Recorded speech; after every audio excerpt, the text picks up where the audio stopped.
Hello, my loves. This is Johanna Burkhardt. I am a multidimensional channel, teacher, healer, and author. And I am obsessed with all things metaphysical, esoteric, galactic, and of course, the healing journey. And I'm here to share my stories, my wisdom, and my teachings about being human in the illusion that we call reality. Welcome to Cosmic Blonde.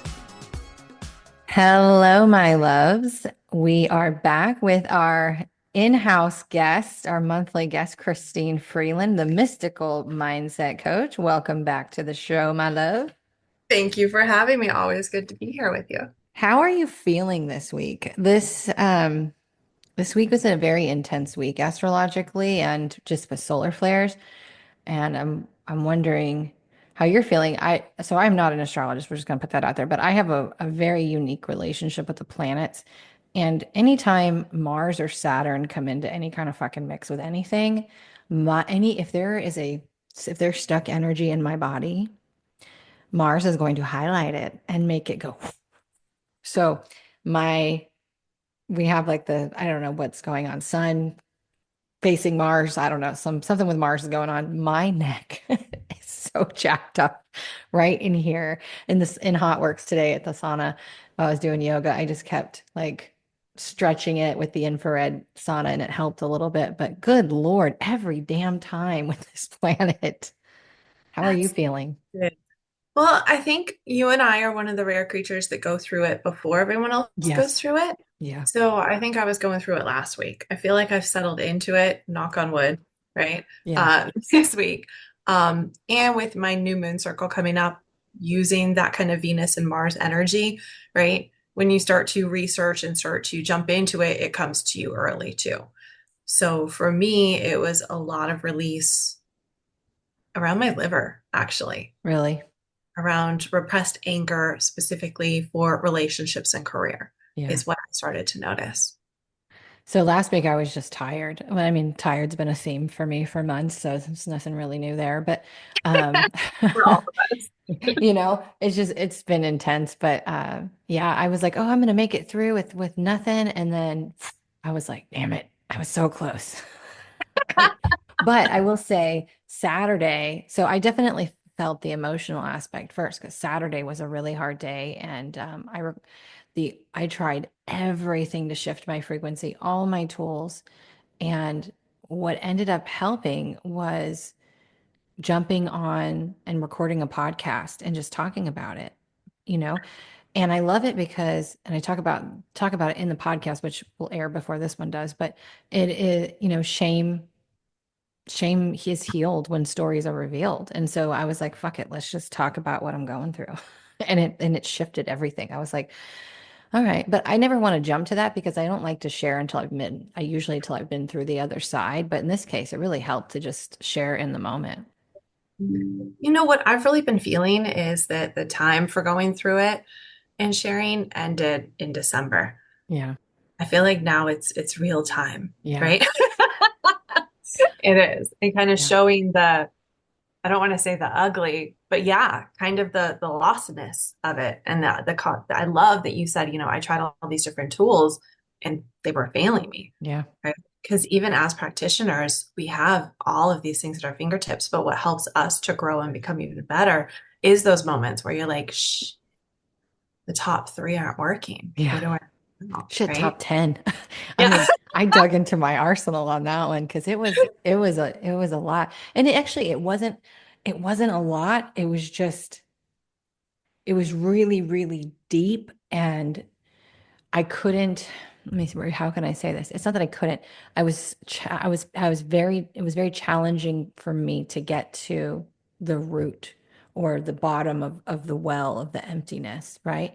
And Yeah. so I actually took a page out of your book and I jumped on Chat GPT and this was the whole podcast episode. I don't want to go too far into it because I already did recorded a podcast on it, but I had jumped on and I said, I'm struggling to feel seen right now. And I've actually have felt this way for a very long time. And I put in all this information and what came back was so amazing. And I sat with it and that was the only, like, sitting with it and then pure silence. And we're going to kind of talk about sensitivity today, but I couldn't listen to music. I couldn't watch a movie and make me cry. I couldn't, like, any external stimulation was too much. I literally had to sit in silence. And so I talked to ChatGPT for a minute, and then I sat in silence for quite a while. And I even laid down for a bit and just kind of stared at the ceiling.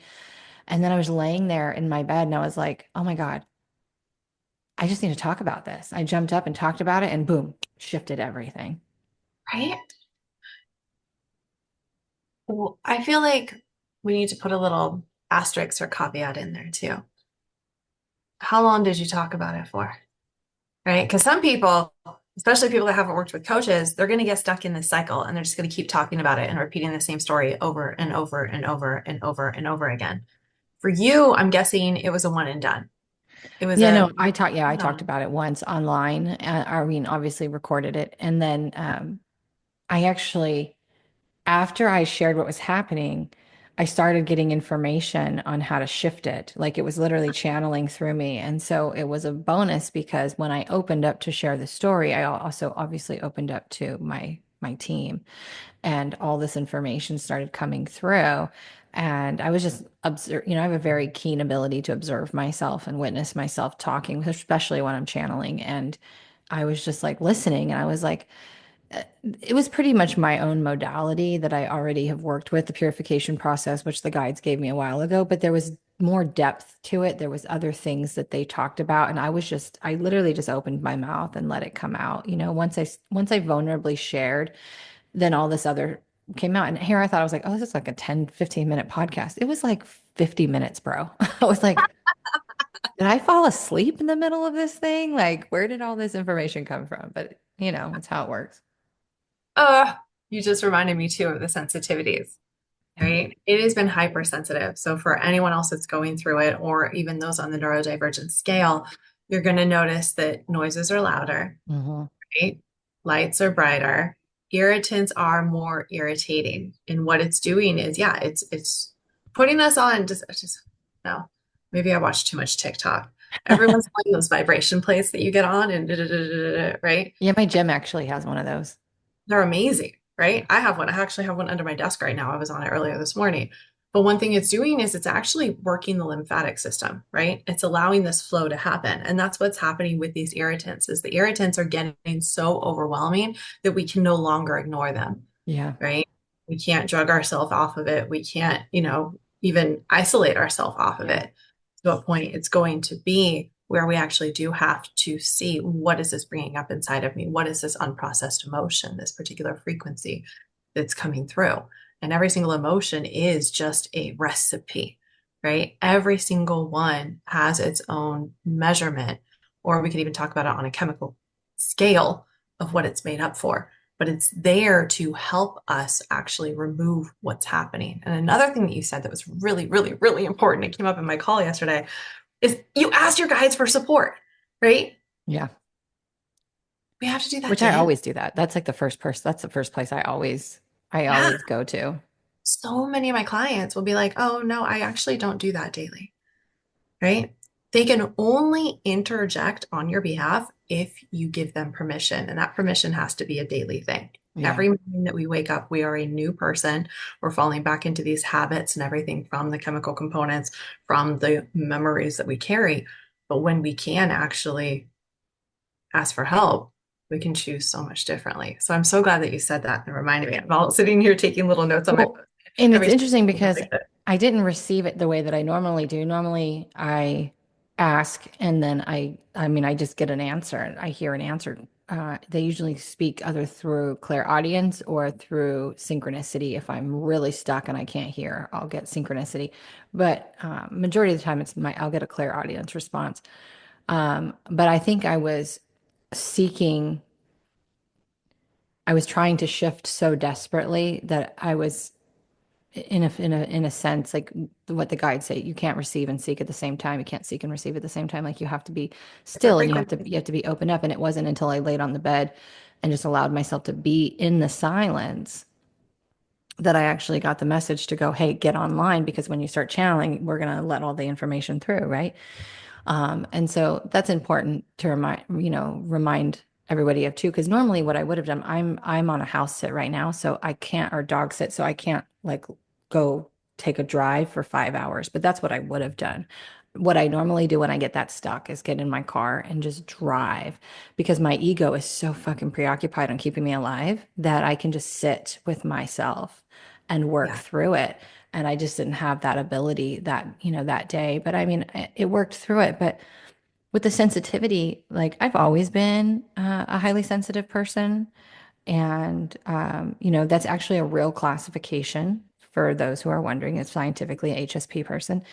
And, but when we went through that shift in December into the new earth frequencies, it took a minute, but I would say by January, not even actually, I take that back. It was the end of December. I was so overstimulated all the time. I had to learn again how to manage my frequency and and my energy field, which is something that I really had mastered a long time ago. But as a practitioner and as someone who has mastered it and who teaches energy management,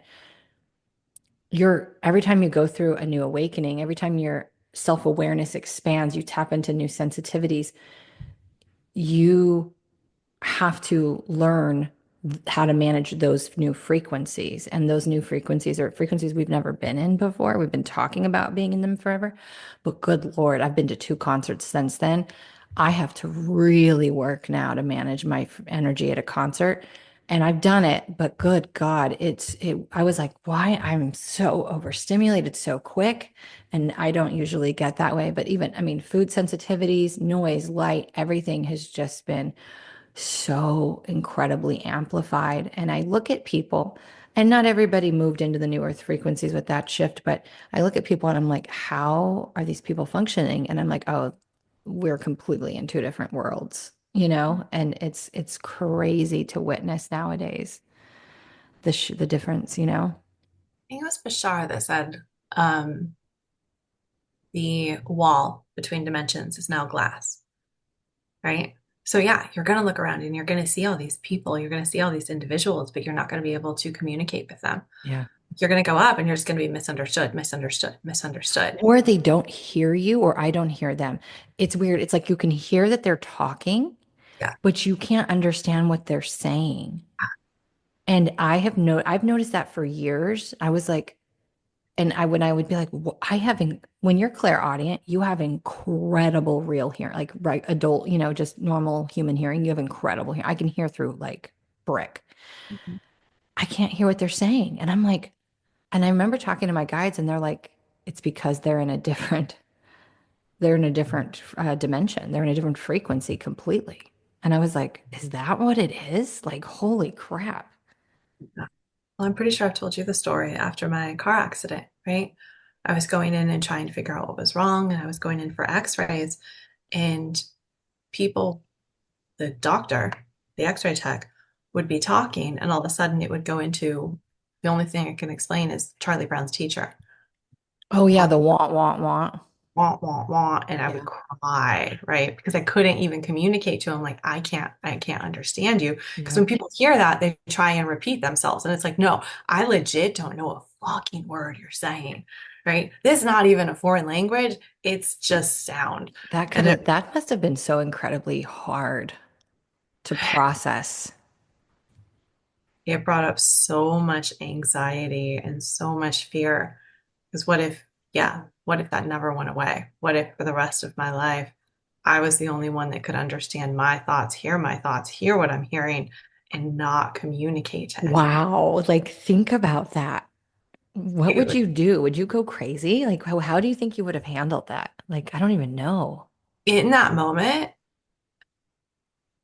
I just cried. Honestly, it was sheer terror, It's right? like being Down the locked in your road, prison of your own mind. yeah, down the road, I realized this sounds so crazy when I say it out loud, right? I could talk to birds, I could talk to animals, animals could understand me, Well, that's right? telepathy, though. Yeah, it was telepathy. Absolutely. It was there because I was on that channel, Yeah. right? But yeah, so I think that was kind of a saving grace of that. But Yeah. yeah, that also goes even further because then you know, I was outside meditating on a blanket and a voice came through. It was a spider, but I hadn't seen the spider yet, right? So then you're just like, am I crazy? I guess people will think it's crazy anyway that you're talking to a spider, right? But you're like, where is this voice coming from? Who is it? What's embodying it? Is it Yeah. embodied? Yeah. And you're just like, oh my gosh, what I am I could gonna I could be down to talk to some. I haven't tried talking to a spider. I'm pretty sure my dad used to talk to spiders. He used to name them. I remember I used to go clean his house and he'd be like, don't touch George over there in the window. I'm like, what? Who? What? He's like, do? George, he built a nice little web. He's catching all the bad bugs. I was like, Dad, we gotta clean this up. He's like, nope, that's George. That's where he lives. I was like, good Lord. Yeah. George is there because meals are free, which means there is a steady flow. I want to come back to the telepathy thing, but I watched this video a couple weeks ago and I saved it and I was like, I know there'll be a time when we're going to talk about this and I think it's today. But there was a medical study done and I don't know where the medical study was done, so please don't question me. I just know there was a medical study done that actually medically, scientifically proved, which I think is, and I'm sure this might have already been a thing, but I don't know, that your thoughts create your reality from a chemical DNA perspective. And so how that what they've realized was is the thoughts, whatever thoughts you're thinking, so negative thoughts, positive thoughts, whatever, it creates a chemical. That chemical then creates a frequency. And that frequency communicates with your cells, and your cells receive that, and your cells have antennas in them, right? And so we're talking about being sensitive and receiving these information and these frequencies. And like where your state of being is really going to affect that. But they were able to see that at a DNA level, that when whatever your cells receive changes your DNA and aligns you to the quantum field, it just aligns you to that reality, basically, is what that means. So when the cells were when they're talking about the DNA aligning you to the quantum field, we have to remember that, our thoughts are our frequency that we're emanating out, right? It's not our base vibration, it's the frequency we're sending out that vibrates out. And then your heart, your electromagnetic field is what calls that reality and or creates the physical of that.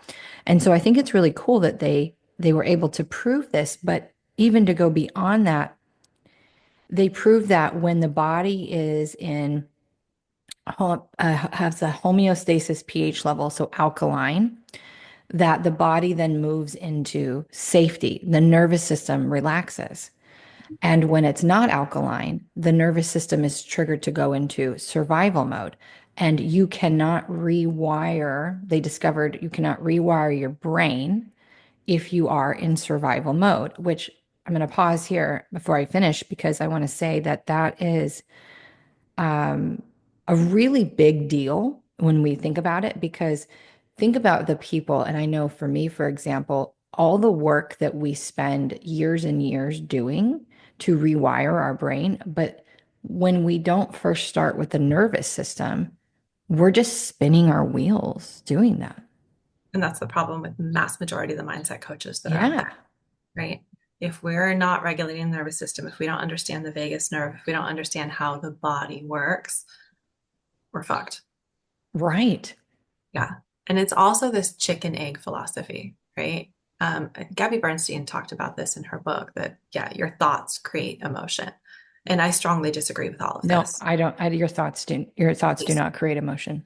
Right. And do your thoughts create reality? Yes. But the caveat is it's your frequency that's creating the reality. Well, yeah, because So, your thoughts are telling your cells and are creating that frequency. So it's whatever the majority is. So if you're spending their whole day yes. in worry and lack and stress, well, then you're going to make yourself fucking sick, and you're going Right. to create a reality that compounds that. That solidifies that. Yeah. So think about how we're bombarded with frequencies and discomfort throughout the day. Yeah. Right? You can be the most positive person, you can do all the mindset work in the world, but when life keeps quote unquote handing you shit, right? Like positivity isn't going to get you very far. Well, no, and I mean, positivity is being positive is good, but and having positive thoughts is good. But if you're having positive thoughts and your nervous system is sitting there in survival and you're like shaking in anxiety, Yeah. the body's going to win Yeah. that And war. it's going into the frequency of denial, Yeah. right? There Yeah. has to be some level of acceptance and understanding in order to get into that alignment. Yeah. So, so important in every single emotional frequency. I feel like it's just a broken record, so forgive me if I've already said this, right? Every single emotional frequency is beneficial to us. It's actually showing us how far out of alignment, how far out of flow we are at any given moment in time. Hmm. It's also showing us where our preferences are. And some humans, majority of humans, are so disconnected with what they actually desire because of the conditioning, because of the thoughts that they've been taught to have. Yeah. This idea, and I think we've talked about this one before. I always go to love equals struggle because it actually came up this week in a client session, right? And it was this whole thing. She had the conversation like, I know half the stuff online is garbage and half the stuff is true, but is it true that a man is supposed to take care of a woman? Is he to protect her? Is he to provide everything? Blah, blah, blah, blah. And I was like, that's not the right question to have. Is it true for you? Exactly. What is it that you desire? What is the ideal relationship for you? And once you have that written down into 100 pieces, let's analyze them and see which ones are a quote unquote trauma response, Yeah. programmed in which you truly desire and where you feel it in the body. Yeah. And I just went off on such a long tangent, but I was trying to get to the feeling it in the body and understanding what that means Yeah. is so beneficial. So, And that's why I always tell when I have sessions or clients or whenever I can, because I'm always preaching shit off my little pedestal over here. But I always say right? like the reoccurring thoughts that we have are an alarm system for stuck energy in the body, right? Wherever our repressed trauma is. And so I'm like, if you find a reoccurring thought, like fucking just celebrate because now your only job is to go, where does this live in my body? And Yes. then hack it by breaking down the sensations. A lot of people go, oh, you need to use the emotional scale. And I personally say, fuck the emotional scale. Really? Because guess what? Labeling an emotion, I feel like does more harm than good most of the time. There is a Amen. time and a I place, but hear if you. you're like shame and guilt and da da da, it's like, ew, gross. But if you hack it and you're like, you're 5, you have to tell your mom or your doctor what you're feeling in your body. Is it big? Is it small? Is it hot? Is it cold? How does it spin, pulse, vibrate? Does it have something to tell you?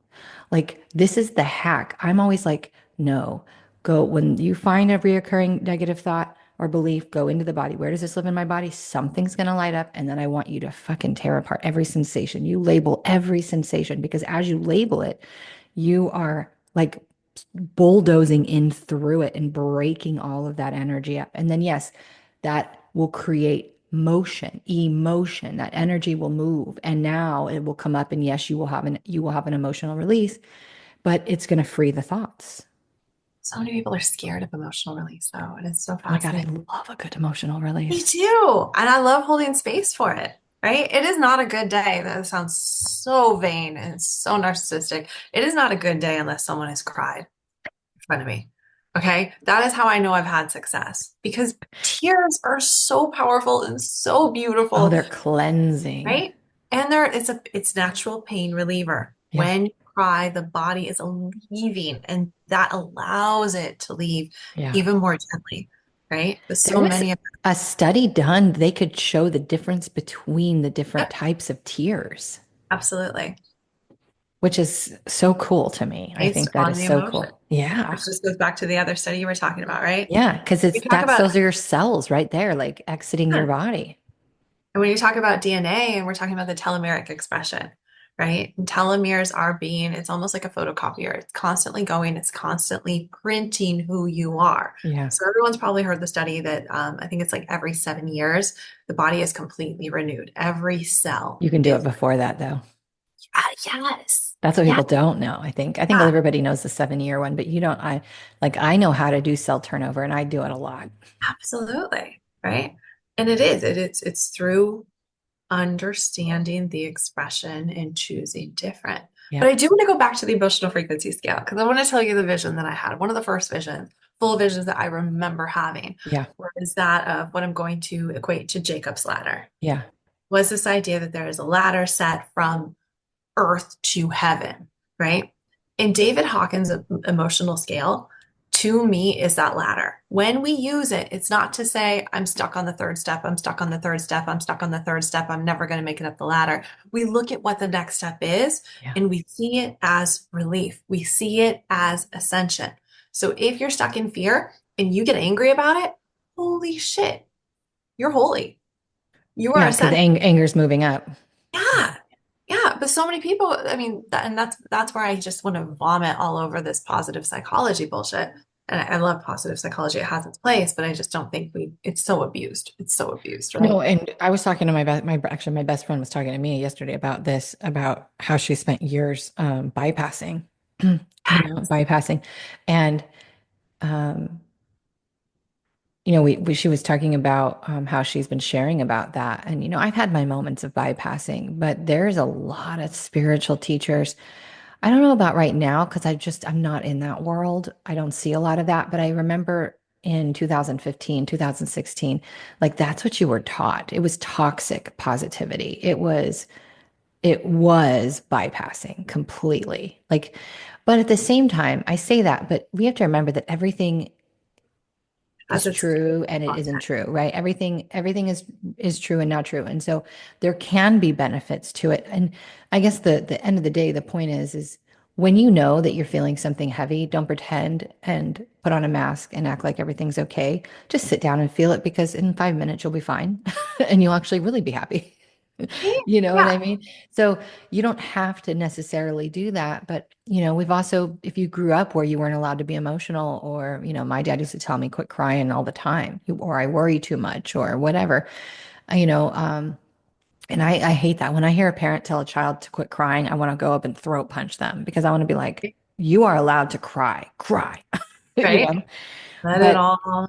it's insane. And I do agree there is good purpose in the emotional scale, but in these cases when you're stuck in a place, um, for me, and maybe this is just a personal experience, but if I was to label it shame, it just makes me feel even heavier. But if I just focus on the sensations of what the body's feeling, and I don't give it labels, I don't give it a judgment, I just experience it, it's so much more enjoyable to move through. Okay. So if I'm understanding correctly, it is It's the judgment of what I'm feeling. the judgment of the label. Yeah. Problematic. That makes sense. And again, like I know, shame is the bottom of the barrel. It's feeling like you are the problem. Shame is not something that we create. It's something that's handed down through programming. So another thing that, it's good to remember, but I just don't think that it's always necessary, and at least in my practice, to label it when we can just if we can take away the stigma of labeling things and just have an experience. And that's what this at the end of the day, if we look at the really big picture, we came here just to have an experience. So if we take the judgment away and we detach and we just go, this is what it feels like to be sad or stuck or angry or whatever, and we just experience the sensations of it from a non-judgmental place, like I feel like we can learn so much more and we don't take things as personal. It doesn't have as much weight to it. You know what I'm saying? Too. I guess I'm just in a different world where, yeah, But there there's no, is a time when the scale's useful. I just don't find it useful in that moment, you know? for me, it's just a cake recipe, Yeah. right? Yeah. So if it's a chocolate cake, I'm going to label it a chocolate cake. If it's a chocolate chip cake, I'm going to label it a chocolate chip cake. And then I know, right, what the next step is. Yeah. I want it to become this. Okay, this is the next rung in the ladder. But I totally respect where you're coming from. Yeah. I really think if people could read that book that David Hawkins wrote and really understand it, because the same thing comes up for unconditional love, right? So many people get stuck in this concept of unconditional love and what it means. And Do you I think, even really think we have unconditional love on this planet? I mean, I know that yeah, we can go into frequencies of it, but in this moment, I don't see unconditional love. I think unconditional love is misconstrued to accepting people around us when unconditional love is actually an inner state that we carry with ourselves. And when we have it for ourselves, very little outside of us gets to us, right? Yes, that is absolutely true. I We do don't like that. I agree with like what that people do, perspective. Yeah. right? But so many people are like, oh, that's just how my sister is, or that's how my Yeah. husband is. That's not unconditional love. Okay. That's enabling. That's abuse. Yes. That is Yes. a Thank you level of for abuse. saying that because that is definitely not like we can accept who people are and be like, if that's where they are on their journey. But if it's my spouse or it's someone in my family, like I'm not going to enable that behavior. Exactly. Right? Yeah. Acceptance is so, see, and now we're just getting into the traumas of the English language. Acceptance is such a beautiful word, and acceptance is a necessary step in getting to unconditional love. But there is acceptance, and then there's like Mel Robbins' Let Them, which has been so misconstrued as well. And I just saw the funniest meme this morning of it, where the guy was like, read, the Let Them book. I'm now broke. Um, wife is sleeping with someone. Like, children are doing this and that. Like my 7-year-old took the car. Like, no, that's not what let them, That's right? just stupid. It made me laugh so hard because it happens so often in the spiritual community, in the mindset community, in psychology itself, right? Yeah. All of us, and we all have our own perspective. But yeah, so many times we get a concept and we run with it, not understanding. And this kind of goes back to what we were saying a while ago. There has to be context or there has to be parameters, right? Everything is this physical formula. I'm paying with the hair clip over here to put it down. Sorry. Um, if we understand the parameters and when it is best to use a particular formula, Right. we are unstoppable. But we do have to understand, like, okay, Time and this place. exactly time, place, state, right? Yeah. Space, time. Yeah, exactly. Yeah.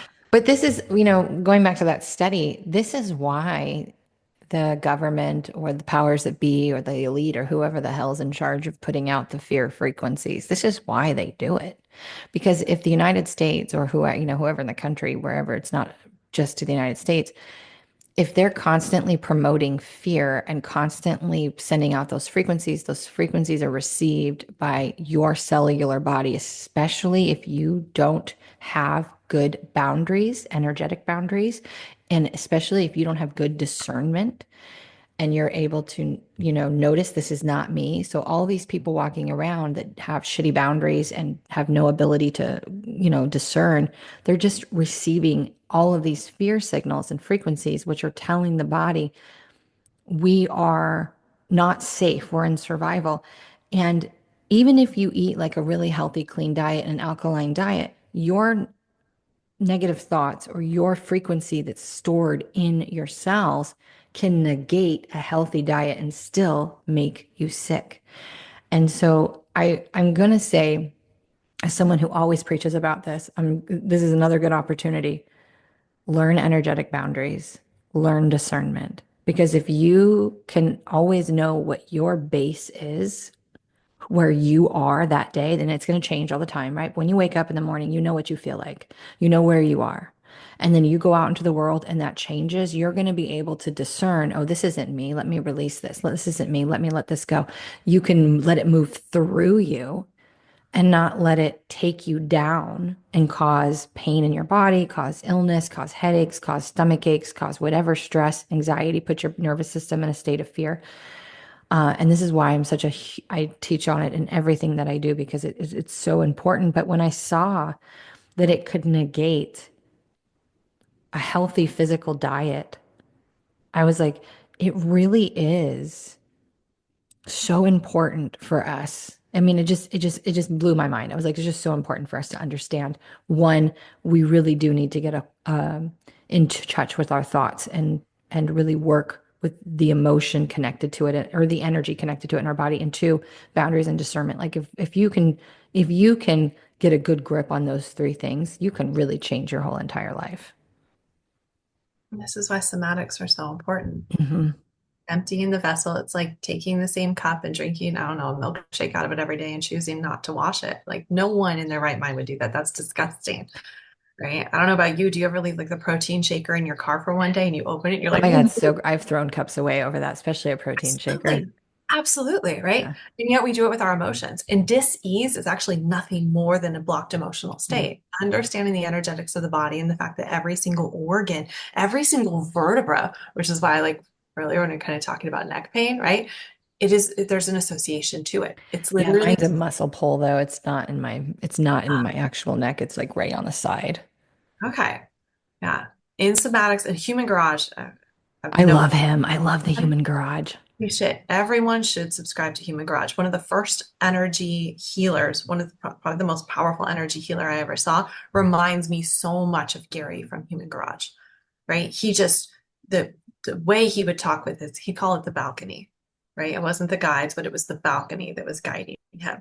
And it was to do this, do that, but being able to really see the body light up, see how the energetic flow goes through, right? Understanding that liver is anger and anger rises in the body and it can actually get stuck in the mind. Like he's just brilliant. And I don't even remember the direction I was going in with that. But I guess from a basic thing is if you don't understand which emotional frequency gets caught in the body and where, nothing matters. Yeah. You can do all the stretches in the world, you can eat all the healthy, you can go work out, you can have the Yep. biggest muscles, but you have to understand. And those pieces show up so minute, and the distractions pull us away where we think it's normal. Just like aging. Everyone, oh, my knees are creaking, I'm 40. That's not normal. No. That's That's acceptance. That's that's a not, programmed belief put out into society that you, as you get older, your eyes go bad. As you go older, your knees go bad. As you get older, blah, blah, blah. And is there some truth to that? Yes, because if there's enough people who believe in it, it does create that potential, but that doesn't mean it has to be yours. yeah. And there was a time when we lived like 900 plus years and we weren't even, we were up to age 100, we were considered an infant, right? And this is why the elders, and when I mean elders, I mean grandparents, raised the babies. The young kids, like 19, 20, 21, they're the ones having the kids because their body's in the best physical shape. But the older people, the grandparents, were the ones who raised the children because they were the wise ones, right? They had lived. And so it's so crazy how distorted our reality has gotten over the years through programming, through manipulation, through control. It's just wild to me. Was it you? Who did I just speak with? I won't name a name, but a very, very talented psychic. I was at a event with her. Um, she's amazing. I so want to name her by name, Why not? but because of the story I'm about to tell. Oh, okay. We were kind of broken up into groups, right? And this was kind of an introduction into light language. This was a light language activation. So someone came and they sat with us and they were to activate us. And here was this woman who you could see energetically was so powerful, but was so trapped. And we are I'm talking, so that curious of happened who too. it is. Okay. Lines, lines, lines, Yeah. wrinkles, wrinkles, posture. She got activated in light language. And when I tell you I saw 20 years drop off her face like that, when you see something like that, you start to understand energy so much more, and you just know literally anything is possible, that Yeah. miracles happen every single day, and that it really is that this language was going past the conscious mind and the ego, right? It couldn't stop it because it couldn't understand it. Yeah. And it was directly relaying these messages, which unlocked her vibrance, her vitality, her chi, if you Yeah. will, right? And it's so incredible to see. And I don't remember my point again. I am just going on tangent after tangent. This What is was what it? happens. It happens to me all the time. I'll start talking and I'll be like, why did I start this conversation? Why did it's like I call it channel brain because when you start channeling, it's like you get these little offshoots and then you follow it, you following the thread, right? And then you over here and you over here and you hope that it's going to come back around, but it doesn't always. Maybe that was where I was going. It was like while thoughts are important, right? The frequencies that we surround ourselves are even more important. So Yes. understanding the music and people like I am obsessed with Abel Hart. Abel Hart is so phenomenal, right? And he tunes his music to solfeggio frequencies. So he has songs playing at 528 hertz, and then on top of it, you have positive English affirmation type language that's going in. But you have to understand that even with positive language, if there's, BS frequencies underneath it, you're taking that in and you're poisoning your body. Yeah. Same thing when people order, a small everything and then they get a Diet Coke. And you're like, well, okay, if you want to die, like, cool. And yeah, I hope maybe I shouldn't say that. Like, why are you taking aspartame into the body? Right? This has been shown scientifically to cause cancer over and over and over again. But just posted today on one of my Facebook stories, RFK Jr., they passed today. Like it's official today that all these dyes they're starting the process of phasing them out, which number one, I think is bullshit. They're already Yeah. making this fucking food for the UK and across the EU standard without it. There's no reason to phase it out. Just make the switch. And when it's all emptied off the shelves, you just start naturally replacing it with the new one. Why do we have to do, and maybe that's what he means by phase out, but honestly, they're already making the food without all these dyes. There should be no transition time whatsoever other than what's being cycled off the shelves, number one. But number two, my thing was like, okay, seed oils, like that's got to be the next thing. Seed oils are so incredibly bad for it's like putting oil, like legit motor oil in our bodies. It cannot process it. It damages your cells. It is causing liver failure and in children. It's causing seizures, all these things like, and it's in everything. And that's the problem is I look at these parents who are like, well, I can't afford to go buy all these products that are made with olive oil or avocado oil or coconut oil because they are ridiculously expensive at times. But it's like, well, you're going to pay for it somewhere. So you either pay for it in the food up front or you pay for it when your kid's sick in the hospital. Who bills? So you're going to pay for it one way or another. Yeah. It's just not worth it to me. And like, since I've been here, I have not made it to buy organic peanut butter. And I already have an intolerance to peanut butter because if you don't know, I'm sorry to tell you that there's a lot of cockroaches in peanut butter, and I'm allergic to cockroaches, and there's a lot of mold. And I'm also allergic to mold. But I had a craving for peanut butter. And so I let myself have some, but it was the gross peanut butter with the other seed oils, and it just made my inflammatory response even worse. And I was like, why did I do that? That is something that I've never understood peanut butter.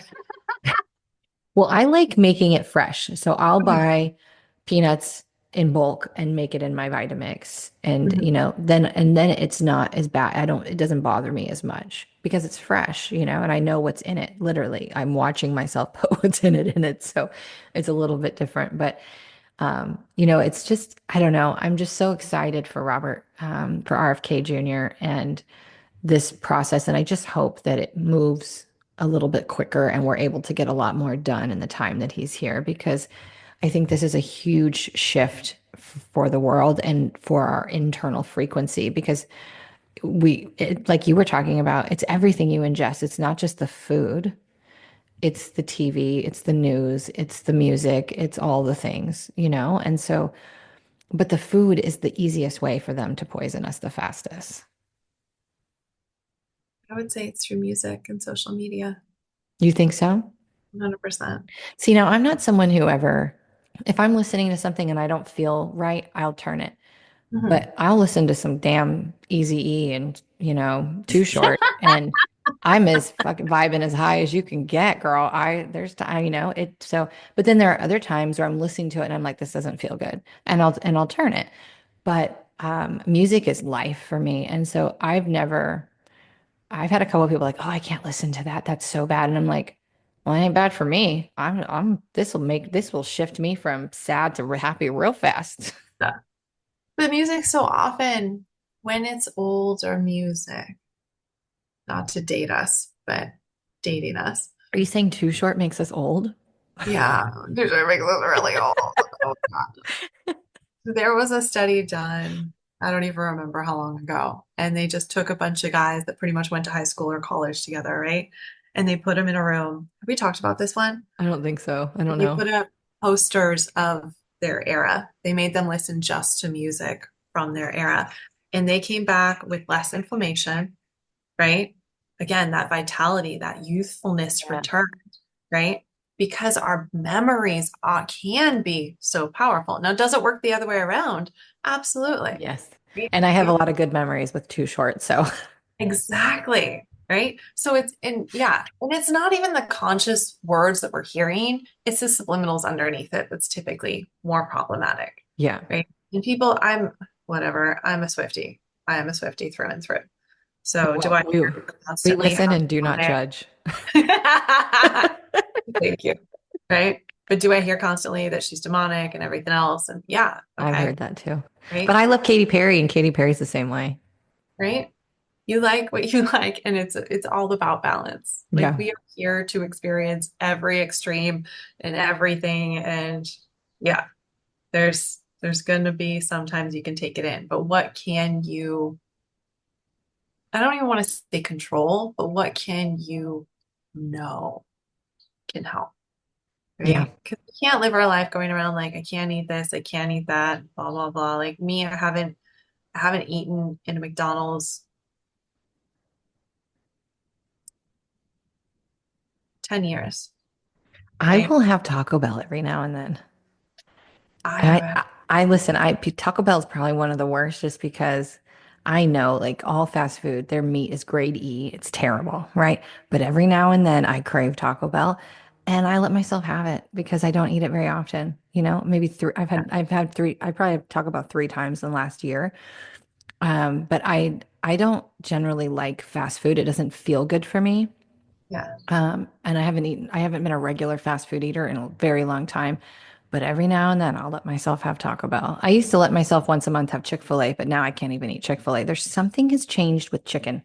I don't know what it is. I don't know if it's what they're feeding the chickens, if it's the grain or what, but I used to be able to eat chicken. And now when I eat chicken, my stomach bloats. I feel disgusting. I feel really full and I can't eat chicken anymore. I can eat turkey, ground turkey, and I can eat steak. I'm not going to complain about that. But I, every now and then, I'm like, I want a good chicken, and I have not been able to find a good pasture raised chicken that doesn't make me feel disgusting. I'm really upset about it. So many things I'd like to say, but I'm not going to say.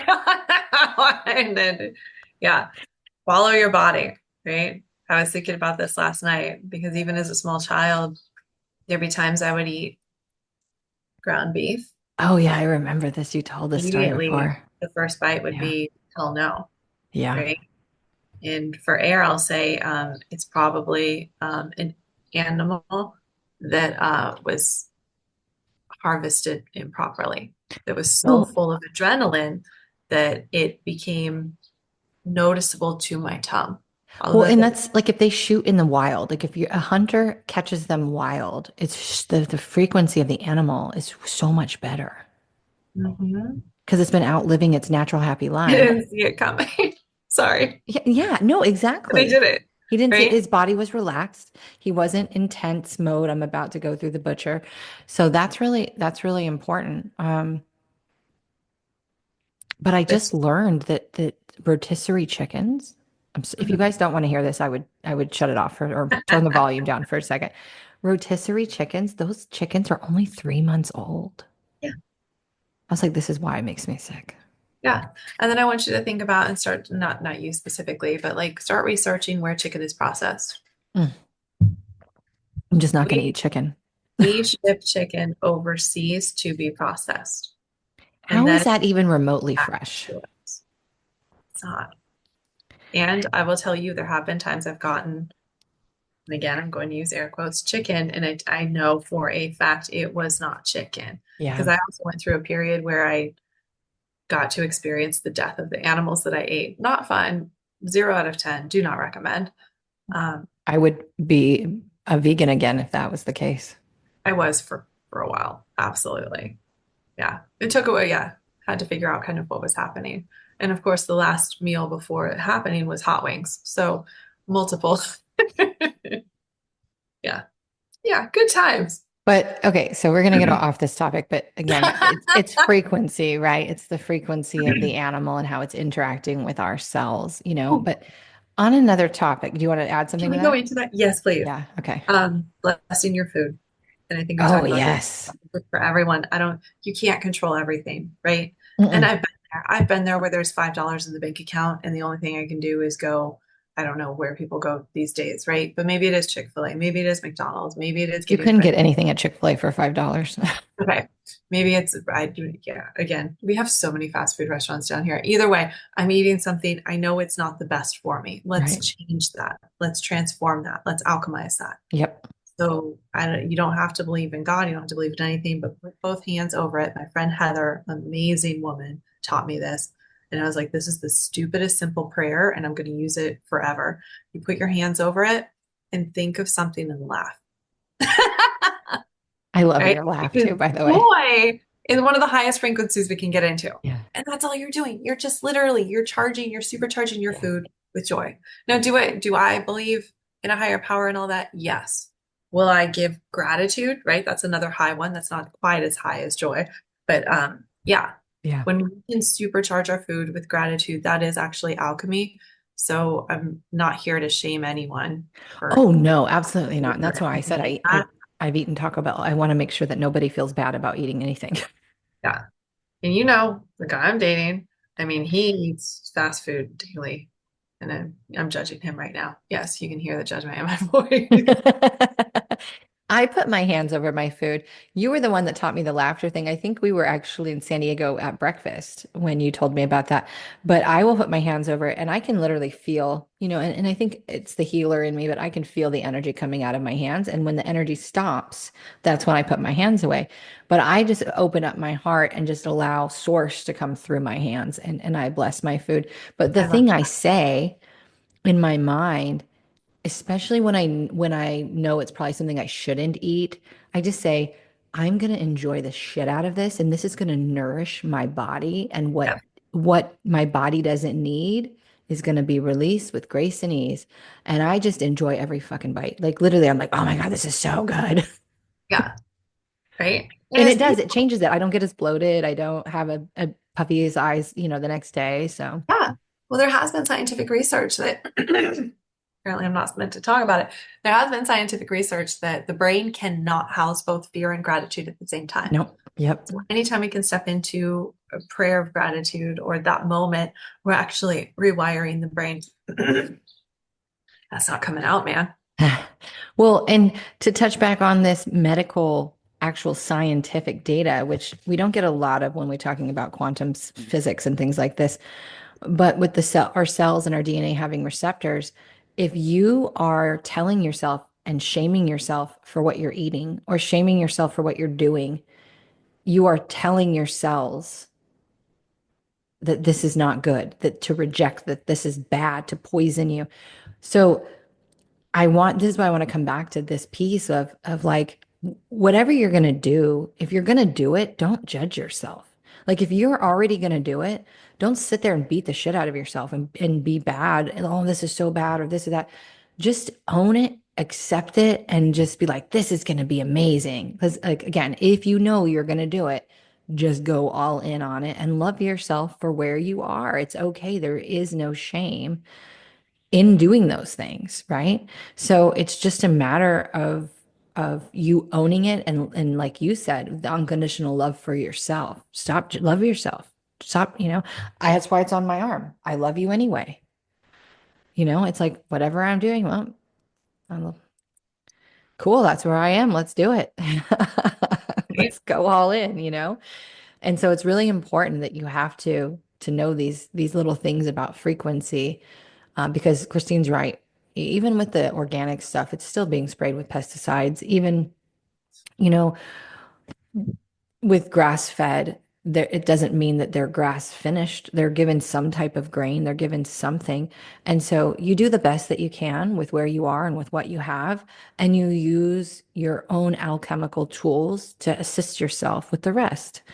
And again, we're hoping that with this big shift in consciousness, that the collective starts to get help with that by changing some of the things that we buy and getting rid of chemtrails hopefully and just making our food better quality. I think overall, it is super important to make those big collective changes. But in the meantime, you are a very powerful being.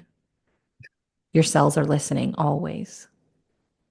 And can I touch on one more thing before Yeah. we it's interesting that the first thing we're attacking is the artificial colors, I right? know, I don't understand. I mean, I know they're bad, but It's because we are a visual country.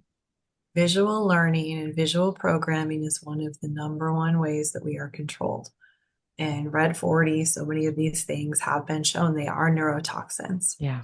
So whether we realize it or not, I mean, yeah, anyone, almost anyone, I would assume that has a kid diagnosed around ADHD understands that Red 40 is going to cause a little more emotional upheaval in that child. Yeah. And that it doesn't change the flavor at all. So it's been just it's so stupid to me that it's going to be a 2 year turnover. But I think that's because with tariffs and many other things, other countries are actually not taking our food supply because our food supply is so poisoned. Why would they want to? In fact, most countries, I mean, I've seen a million videos about this. If you go to another country, anything imported from the United States has a warning label on it Mhm. that it's toxic. And I've known, especially this year, I don't know why this year more, but maybe it's because I've always had clients that are international, but I've had a lot of US clients recently that have gone overseas on trips. And they're Shocked. like, I've eaten bread and cheese and pasta and things that normally bloat me. I've drank wine, things that usually make me have a hangover, get sick. They don't have any of those things when they go across the pond, and all they do is eat. And they're like, no, I didn't bloat. I didn't feel crazy yucky the next day. And it's like, yeah, because the food's clean. Like Doritos over there has like 3 or 4 ingredients, over here it's got like what, 15, 20, maybe even more than that. Shit. Yeah. But it's not necessary. That's the thing. That's what I don't understand is why put those ingredients in? It's not even necessary.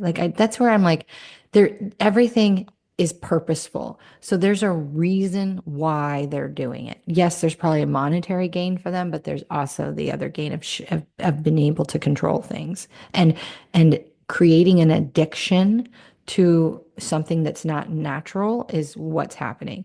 Like you eating chips or eating certain like it's well, who was it? I heard this. It was RJ Reynolds, who was the manufacturer of Marlboro cigarette company. Mhm. They started buying out all the food companies. You think like they created chemicals, put chemicals. I can't, I'm on my, now I'm taking your problem. My words are mixed up. This is Christine. This is not me. Okay. They created a certain chemical compound that they started putting in food to make it addictive, the Yeah. same way cigarettes were. Yeah. And people don't put those connections together. And I'm like, how do you not? You think a Mhm. cigarette company is just going to buy it and be like, oh, well, we're not going to make this addicting? Right.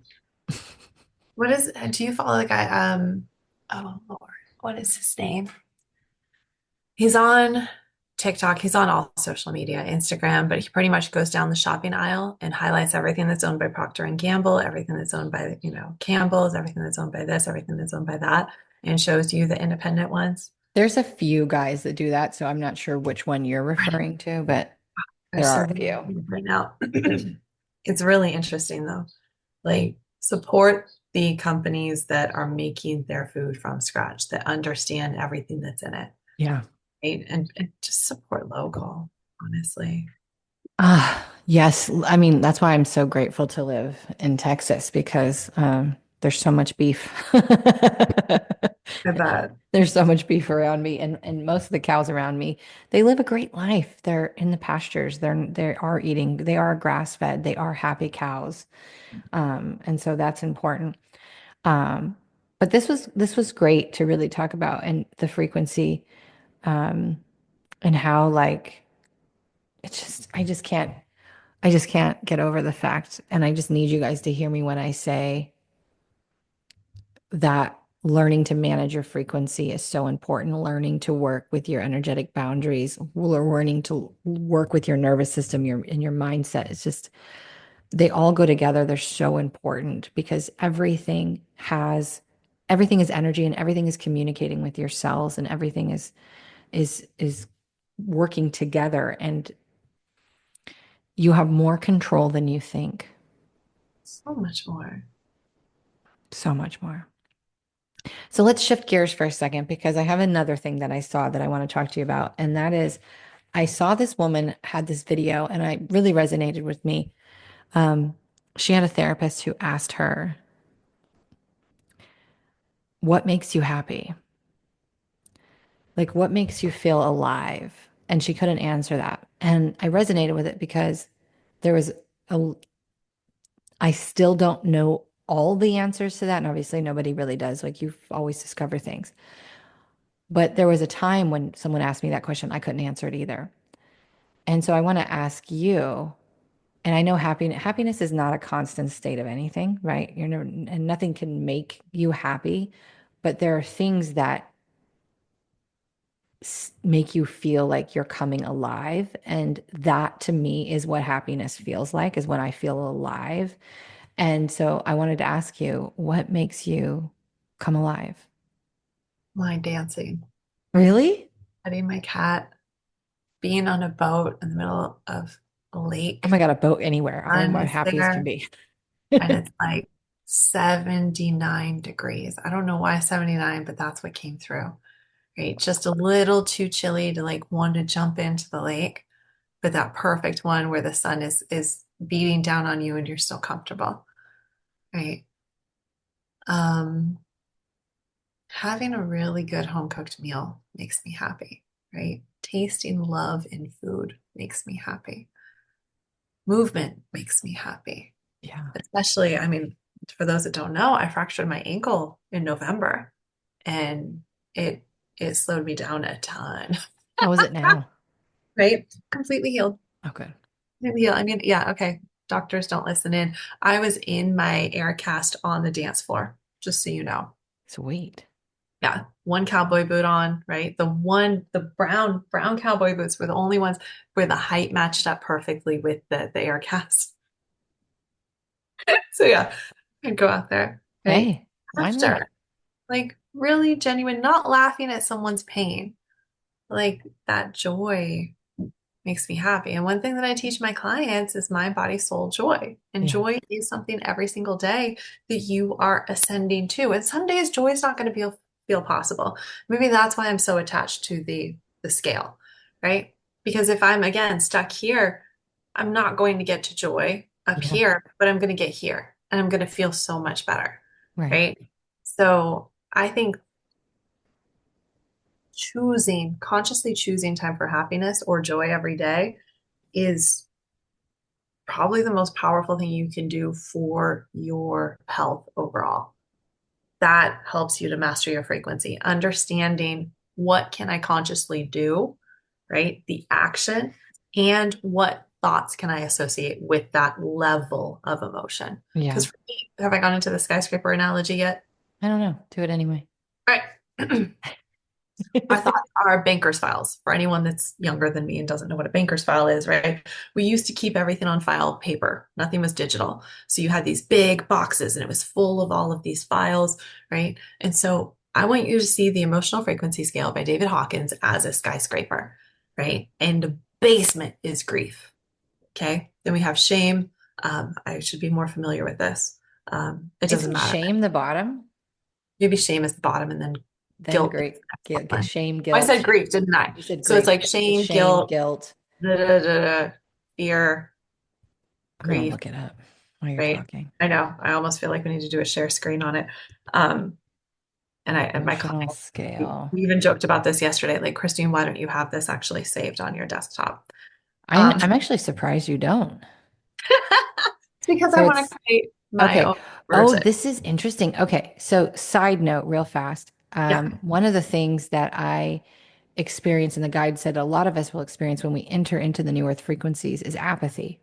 Because we're being emptied out in order to live in these new frequencies, right? So I say that because as I look at the scale, it goes shame, which is 20, guilt 30, apathy 50. So when I was in apathy, I was real low. Grief, Mhm. 75, fear, 100, um, desire, 125, anger, 150, pride, 175, courage, 200, neutrality, which is, your 250. 0 point, 250.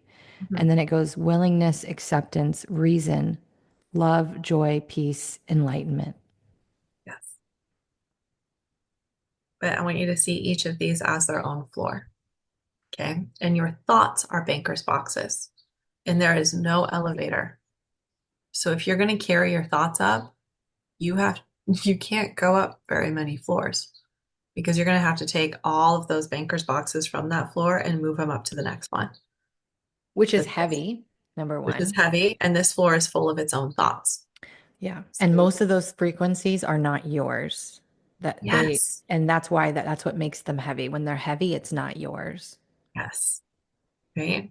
But then, and just to be clear on that too, they can be your thoughts, but you were programmed into those thoughts, and that's why they're heavy as well. Is it's Yeah, truly because not. it's not Yeah.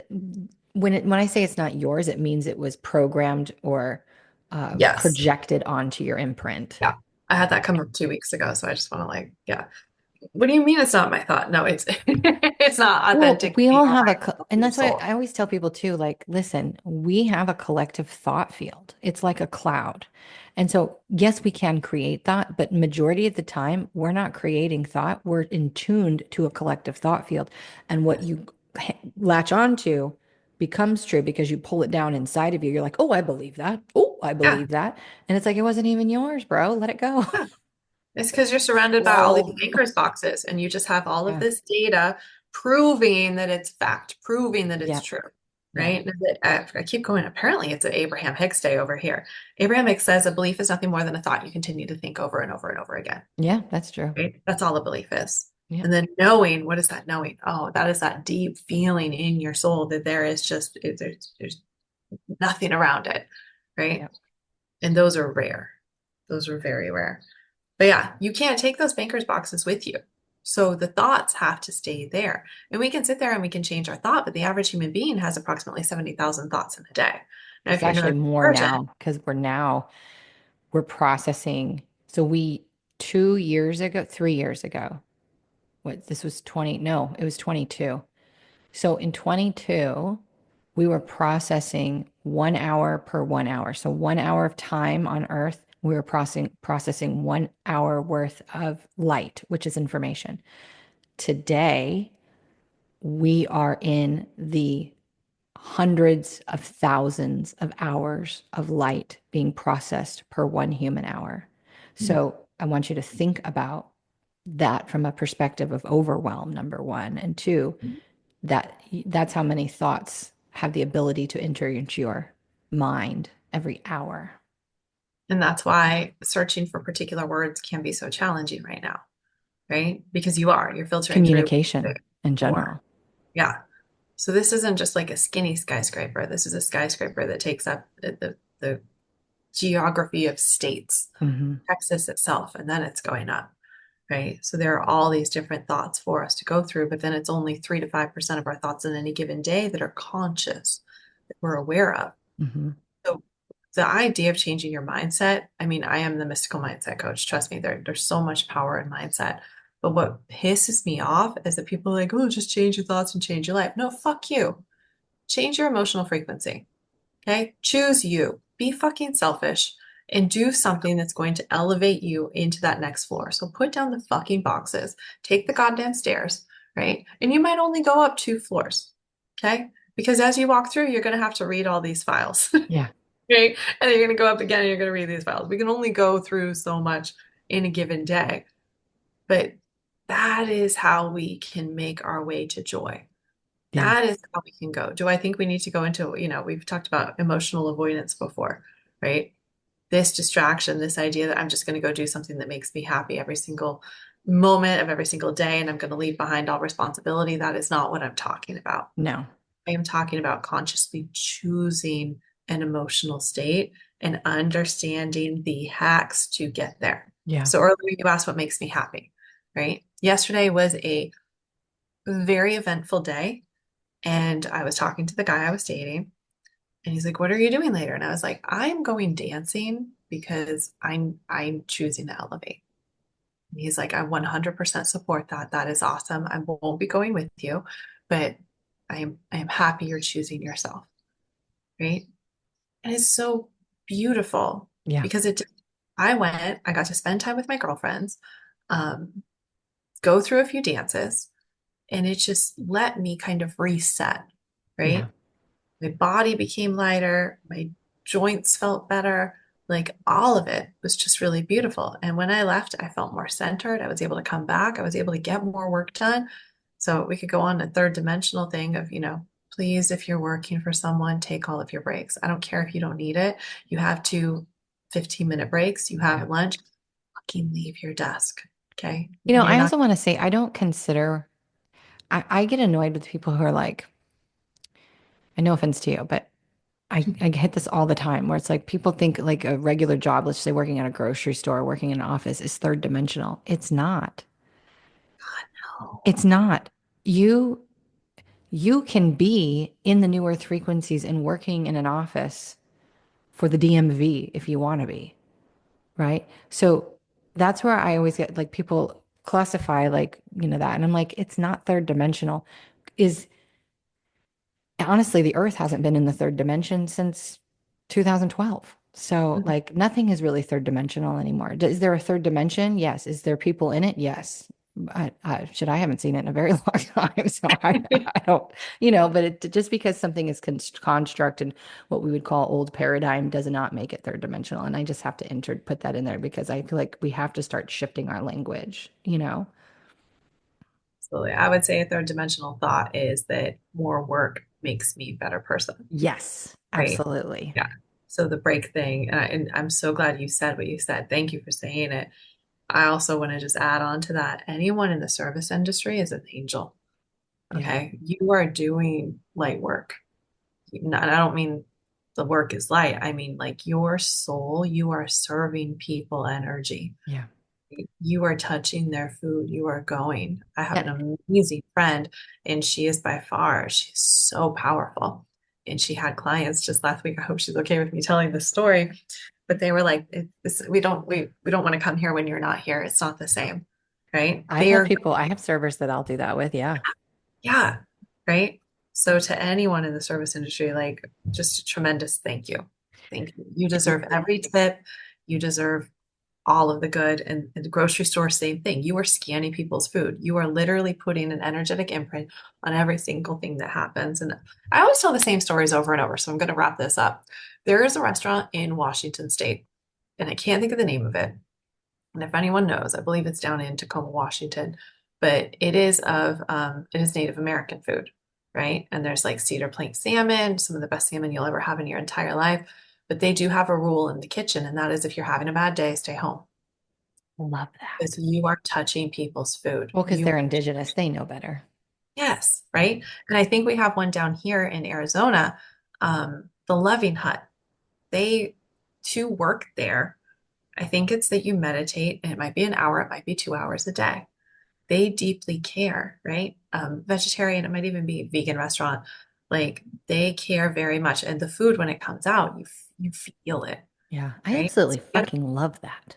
Isn't it amazing? Let's change the service industry to be more of that way. But it's the same thing for nurses and teachers and all these Gosh. people. I'm like, I always tell people, like, just because you're in tune with the universe, just because you're sensitive, just because you channel or these things does not mean that you are meant to become me or you or some other type of healer. Maybe you are meant to bring light and codes through and love through a different way to you're gonna see more people when you're a waitress, when you're in working a nurse as a hospital, right? You have a higher turnover. And so I just want to bring that in because it's really important for us to not mix the two and say if you go through an awakening journey, you're going to shift and do this type of work. You may, but you may stay doing exactly what you're doing. But again, if you're a teacher and you're having a really bad day or you're really in a low place, you shouldn't be teaching those children. If you are in a hospital, and it drives me crazy, like of all places, a hospital, you should not be coming to work if you're sick or if you're not, if you need there should be mental health days. that we should all, everyone should have. 100% weeks of it, right? And there should be no shame around taking a day off for that or leaving early and just being like, nope, I'm out of it, right? Yep. That helps people to regulate and actually leave their negative emotions, allow them to process through quicker. I I guess what love I'm Italy. They have like siesta time in the middle of the damn day. saying, right? So it's like amazing. I probably wouldn't sleep. I'm not a day sleeper, but I would definitely meditate I and had go a friend sit in that or worked for go the sit in UN, nature. right? Yeah. I had a friend that worked for the UN and came over from the States, and my uncle did too. And both of them would comment on how, everyone would go to lunch and sometimes they just wouldn't come back. Yeah. Lunch was 3 hours. And I'm like, yeah, right? Like live life, like Yeah. there. But, some of us can't do that. One thing I In the do, United States is it's again, the United States is different because it's like they just they want to burn you. Like again, why was school created? It was created to teach people how to sit down, shut up, and do what they're told for 8 hours so that they would become workers in the workforce. correct. And that's why And the school bell actually is the exact same as what yeah. factories bells But were. I always tell people that like you remember why churches, religion and schools were created. It wasn't to educate our children, make us smarter. It wasn't to put a place of congregation to worship God. No, this is not why these places were created. It was all done out of control tactics and manipulation. And we were, taught to be, to work us to the bone, work hard, play hard. And anytime I'm on the dating profiles and I see someone that goes, I work hard and I play hard, I'm Ugh. like, X, no, we don't live there anymore because I'm in my divine feminine. I want to be in my divine feminine most of the time. And so, what does that look like for me? That looks like slow mornings. I wake up if I have to be at yoga at 9 a.m., I'm up, by 6:30 and I just lay in my bed for a few minutes. I take my time, I meditate, I journal, I don't check my phone. I make my lemon water. Like I just mosey around and I do my thing because that is important for me. I work better and I'm happier when I have slow mornings and I can take my time and I can be in tune with my body, Mhm. And so I think, oh shoot, I think that that is um, important to recognize. And there are countries that support things like that. Absolutely. Hold on one second. So I had to, my So hair is still so wet. Sorry. what makes me happy? Because I've been sitting with this. I think there's things that make me the happiest nature. Again, being on a boat anywhere, being by a lake anywhere, like any type of water or nature. It doesn't just bring, it's like sometimes I get happy, but most of the time it's just peaceful and content and very at peace inside of myself. But you put me on a boat, man, I probably go off the Richter scales. I love a good boat ride. Like I grew up, with a dad with a boat. So I'm just a water baby. Animals, especially cows. You take me on a road trip and I mean it, every single time we pass a pasture of cows, you're going to hear me go, moo moos, hi, babies. Every time. I mean, I could literally have just seen them and I will do it again because they're giant grass puppies. And you got to remember that cows and peacocks were once reserved only for royalty. Mhm. They're very high frequency animals, very high frequency animals, dogs and, just any animals in general. I mean, one day I'll get a raccoon. I do want me a little trash panda. Um, and food too. It's so funny. This was a couple months ago, but I was sitting at the dining room table and I was eating and I'm eating, I'm just, doing my little wiggle. And Zach, my brother, comes in and he's like, oh, who's making you happy? I'm like, my food. Right? I'm like, I do a little happy dance when my food is so good. I Yeah. get a little excited. Music makes me happy. Road trips and driving makes me happy, which is such a weird thing to say, but it does. It makes me so excited. Um, it's it's things that really don't cost much of anything, that are so simple. But those things, having slow mornings makes me happy. Yeah. Excessive amounts of money do make me happy. I will admit that. Well, yeah, but I'm okay with it. Right? Honestly, Vacation. there was a time where I had an Happy. excessive amount of money and it didn't make me happy. It made me incredibly sad. And that's why I burnt through it incredibly fast because I was trying to get a, I didn't change the frequency of it. And instead I just was like, ew, gotta get rid of it Yeah. And where do you feel happiness in your body? in my heart. Yeah. So I don't know if it's appropriate to, I might edit this out. Anything inappropriate when we're talking. I know. So, well, you're going to see why in just a second. Yeah, And I I can't don't know wait. if he listens to the podcast, but okay. So, Oh, my guides told me that when I meet my soulmate, and I'm mhm. not saying that this guy's my soulmate. I'm not saying that we have seven soulmates. Not all of them are romantic. Some of them are platonic. They're friends, whatever. Anyway, he said, and one of my questions to my guides was like, when am I going to meet my soulmate this year? Like, and how will I know? Right? Because it's not sacral butterflies. That is a nervous system activation. That is no good. I don't want another karmic relationship, though there's benefit to them. I don't want another one right now. I'm done. I'm like, just find me my person. But I wanted to know, how will I know?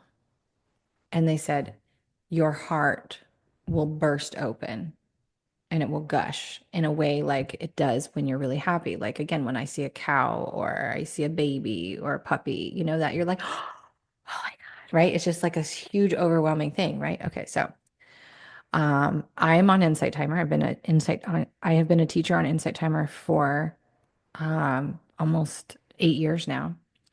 I get a lot of business from it. I had a gentleman who booked a quantum soul session after going through one of my free courses on Insight Timer for paid members. You have to be a paid member to get access to that. And I didn't think anything of it. I don't get a lot of men. I've had a handful of men clients. I prefer women. And I'm on the Zoom. I'm waiting. He comes on, and it wasn't because of the way he looked. He hadn't said one word. My heart gushed open like the Niagara Falls. And I was like trying to contain myself and be professional. And I'm like, what is happening right now? What is happening? And the whole time he's talking, I'm like this. And I have to go like this. And like, oh, Johanna, you're supposed to be channeling here. You're supposed to be doing something. And I was just like, you know, it was that's why I said I don't know if it's appropriate. I'm not obviously gonna say his name, but um wild. That is a wild experience for me that I still am like, what does that mean? And and and I have been called to go to Montana.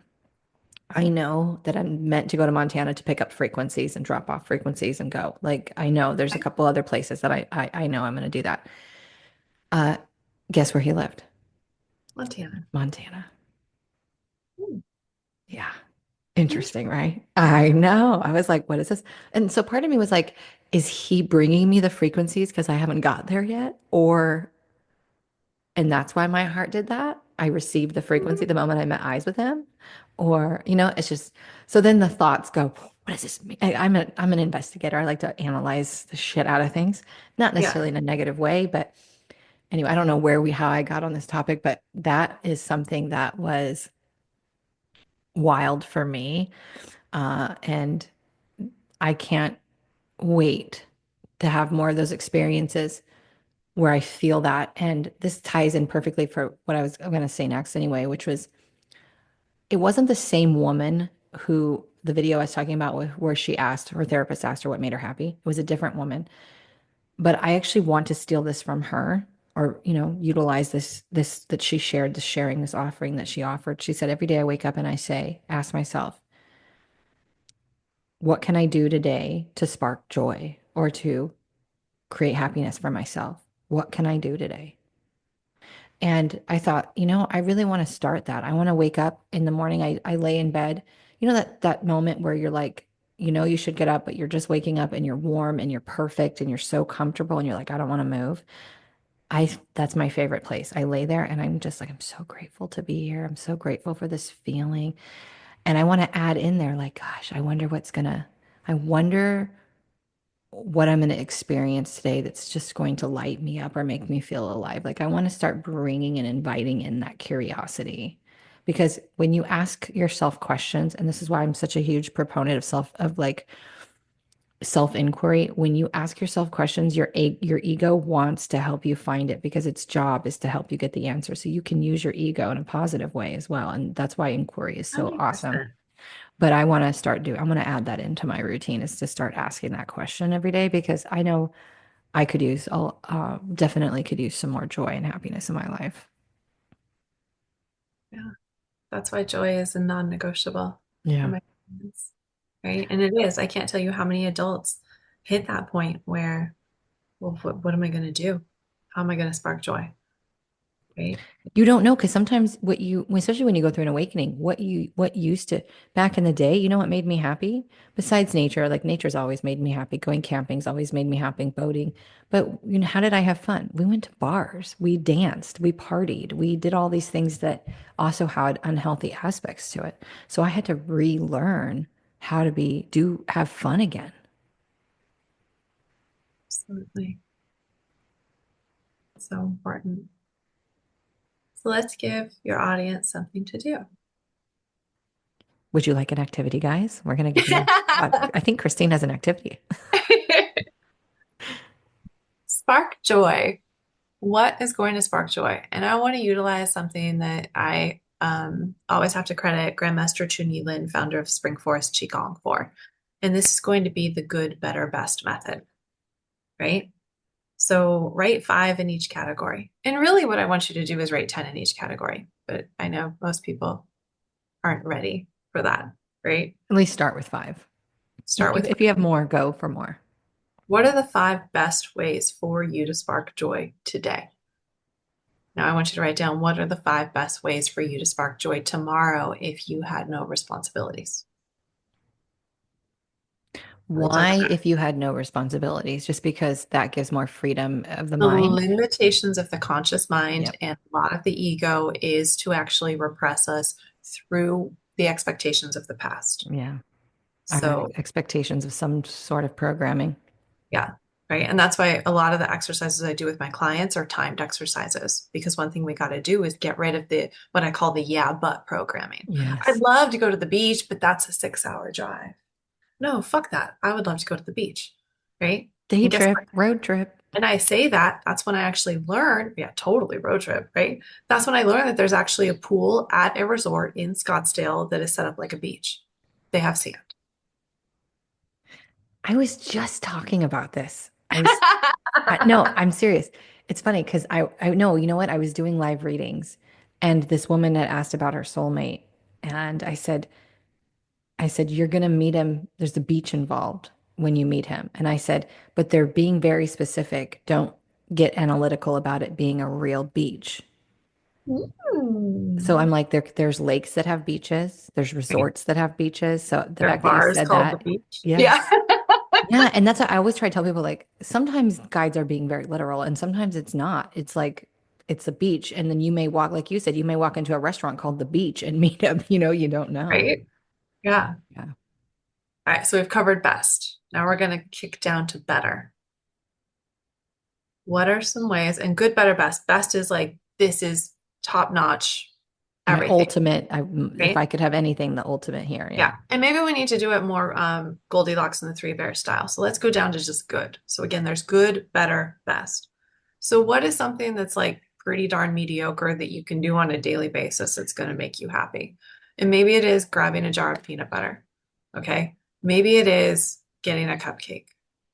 For those of you that can eat a cupcake on a daily basis, awesome. Maybe it's taking a bath, Taking a a bath. quiet Maybe bath. it's, yeah, spending 2 extra minutes in the shower, Mhm. right? Maybe it's, oh Sitting in crap. your car for 5 minutes when you get home Exactly. or Listening to 10. your favorite music, right?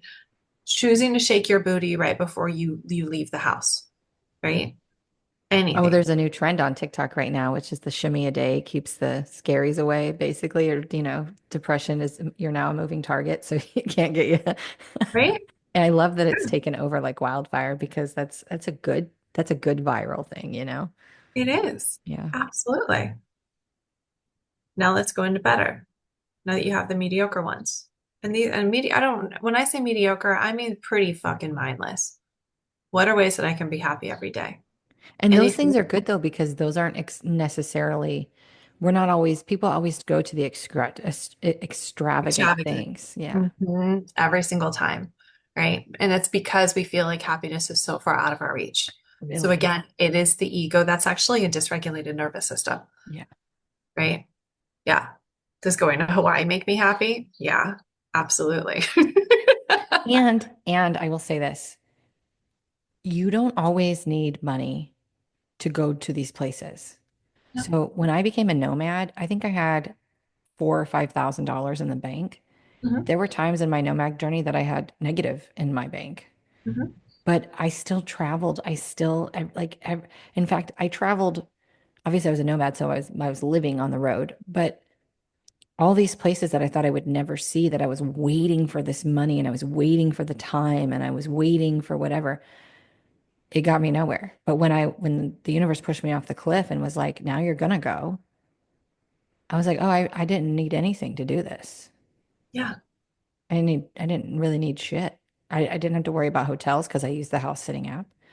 I was like, oh my God. So really everything is excuse, like legit. it is. Anytime we get stuck in how is this going to happen, we are limiting ourselves so tremendously, Yeah, right? there's so And many what we're ways. doing here is we're intending for happiness. We're intending for joy, right? And what I've been teaching lately, what my current group and my advanced group are both going through is the universal formula for flow, right? And flow, one of the steps is intention. And Yeah. without intention, it's so amazing how many human beings are just going through life like, no, I'm just looking forward to retiring one day. Like, no, what is your intention? Like, what do you want to do? What do you Yeah. want to do today? And it can simply be, I want to be happy. So now we're starting that, right? But then alignment, we already talked about, which is really mastering that emotional frequency and understanding when I'm out of alignment with that intention. Trust is the next one. Surrender is a topic that I feel like I could talk on for hours and hours and Same. hours. And then presence is the final piece. I don't think Like you can really do anything without presence. And I feel like you can intention, definitely run from presence. well, I mean, yeah, you can do things that are on when you're on autopilot. Like, don't misunderstand. Yes, but you can't, no real change can happen unless you're present. Amen. And Amen. I always tell people too with the intention piece, I'm like, everything you do needs to be intentional. When Yeah. you're cooking, why are you cooking? Yeah. When you're creating, for me, like if I'm creating I just opened up my new membership.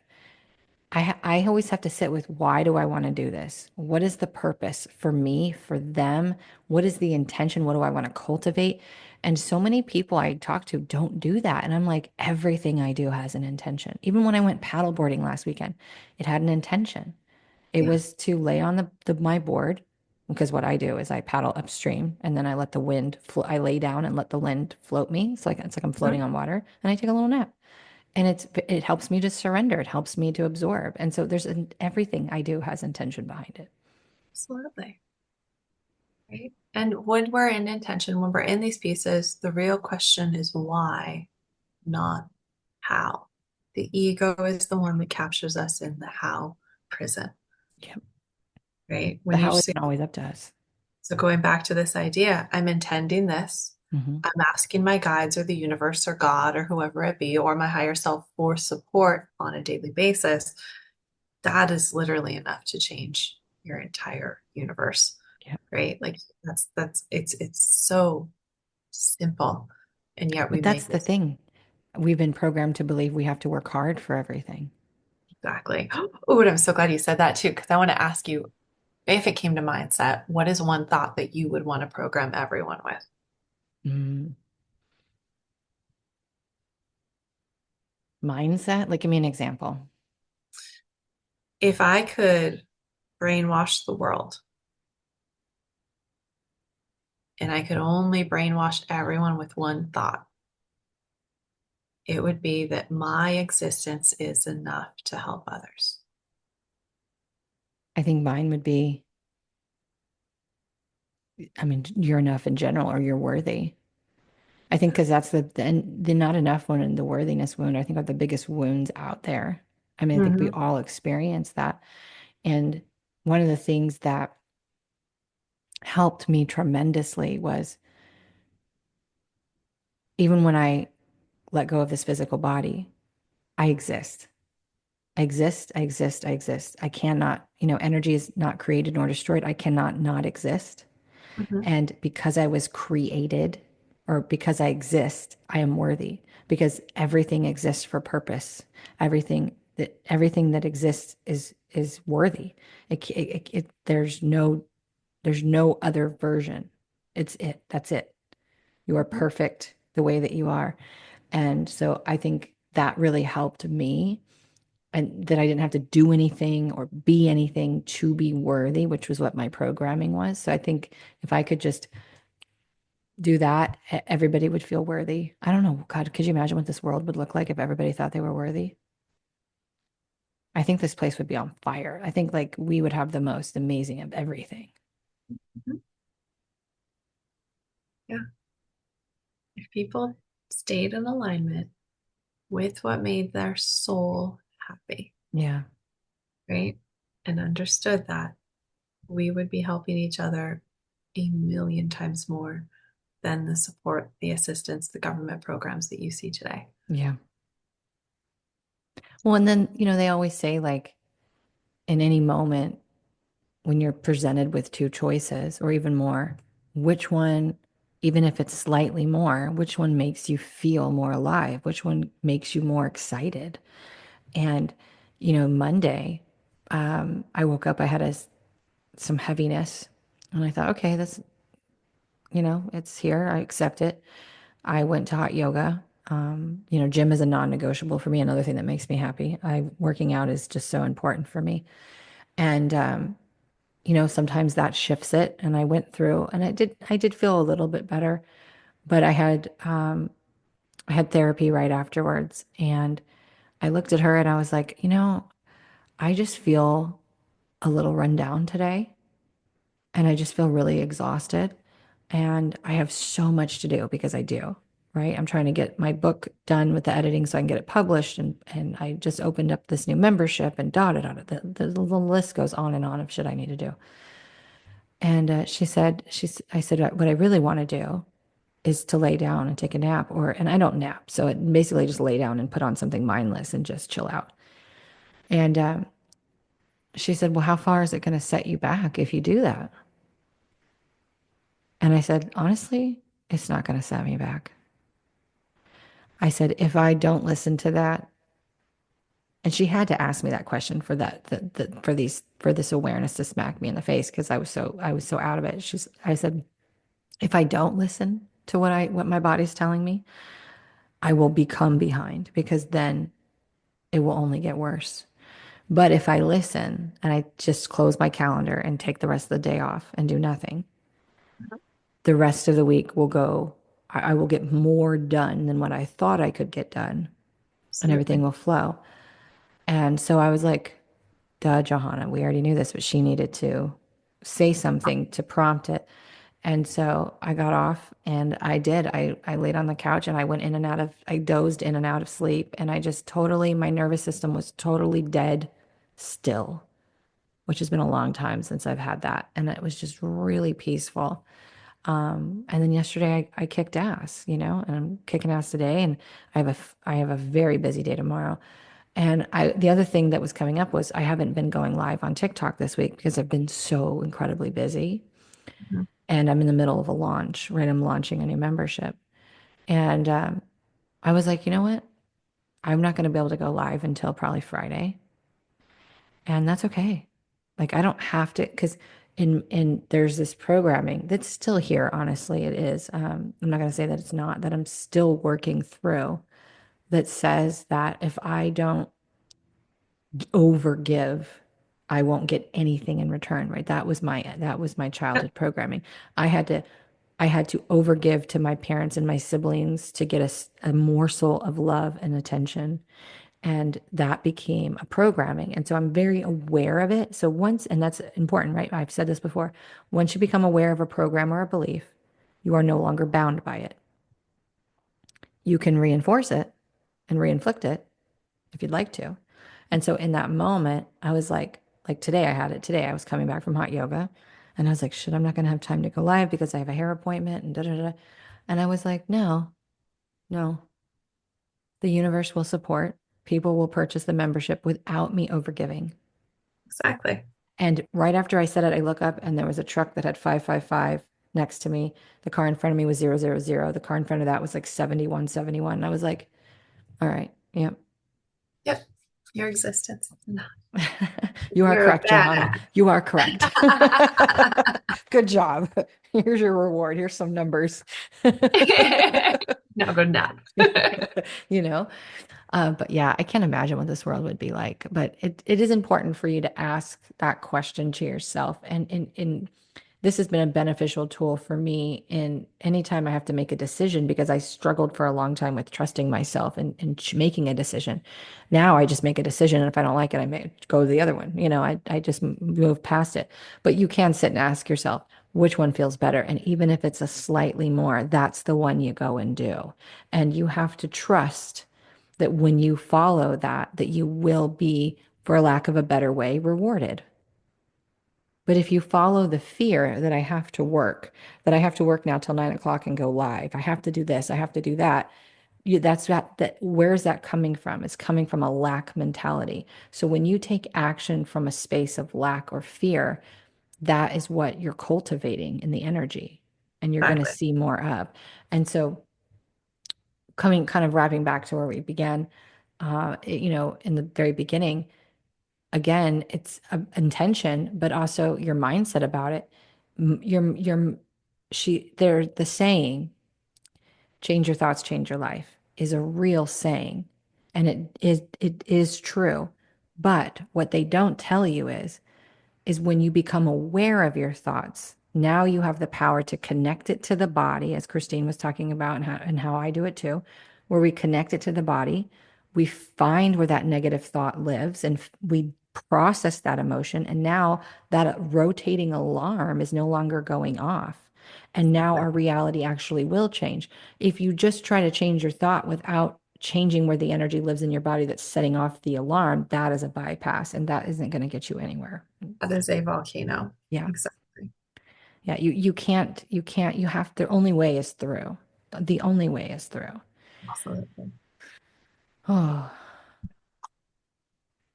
I feel like you ever get done with a tangent and you're like, I have no idea where we started. And it's like a huge, Only like we're, 5 times we're as we like, were talking. okay, the train of thought, the stream of consciousness stops and you're like, okay, now, all right. I don't know where to go from here. It's a perfect natural ending. It is.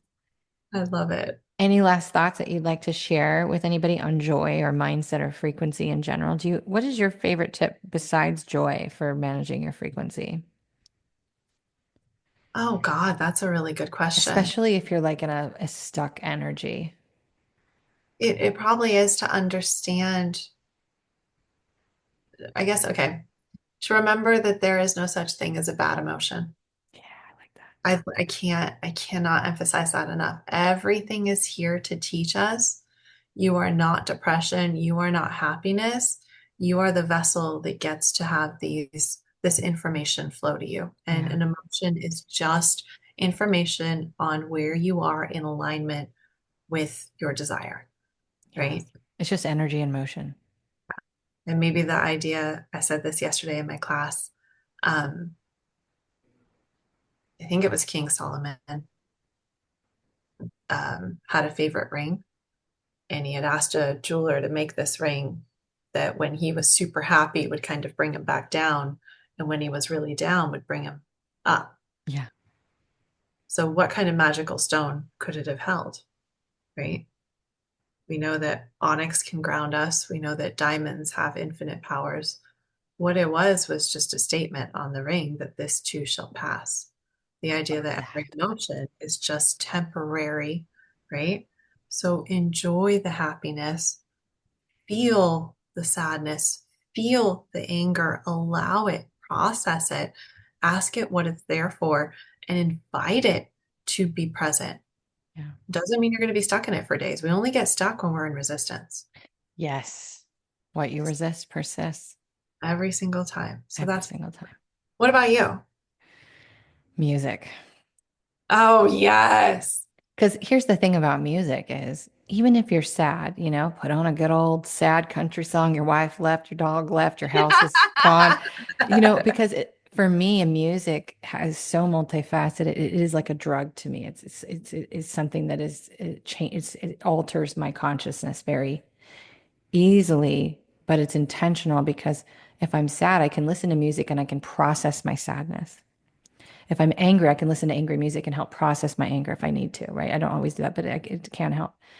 Um, if I want to shift my frequency, I have certain songs that are my go-to songs that will get my booty shaking. It will get me moving. And once I start moving, things start moving, and I can shift. So for me, nature would be second, but music, I think I don't think I would want, and Earth is the planet of feeling. This is the only place in the multiverse, according to the guides that I've channeled, that feels at the depth that we do here. Yes. But I don't think I would want to come here if we didn't have this much beautiful nature and we didn't have music. I think I would opt out. I love that. Yeah, Absolutely. Right. I have playlists for everything and yeah, I share them with my clients. So it's a beautiful way of understanding, processing, and allowing. yeah, Excellent choice. yeah. Well, thank you for showing up as always. You're a fan favorite of mine, especially.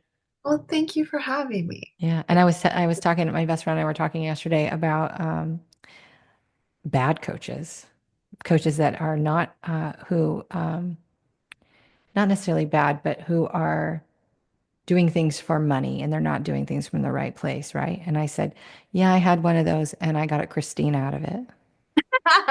And she was like, yeah, I got a Vicky out of it. And I was like, maybe we were meant to do those things for that purpose of Right. finding our certain people. So, it wasn't really bad then. It was just a way of meeting certain people. So that's my way of saying that some bad decisions lead to beautiful places sometimes. Absolutely. Yeah. So whatever Absolutely. you're going through in life, know that it's leading you somewhere beautiful. Definitely. And thank you to that bad coach for bringing us together. I know. Anyway, I will see you guys in the next episode and you'll see Christine next month. Bye. Hey, thanks for listening. This episode was brought to you by JohannaBurkhardt.com, where it's time to defy the limits of your mind and step into your multidimensional mastery. Don't forget to subscribe so that you never miss an episode. See you next time.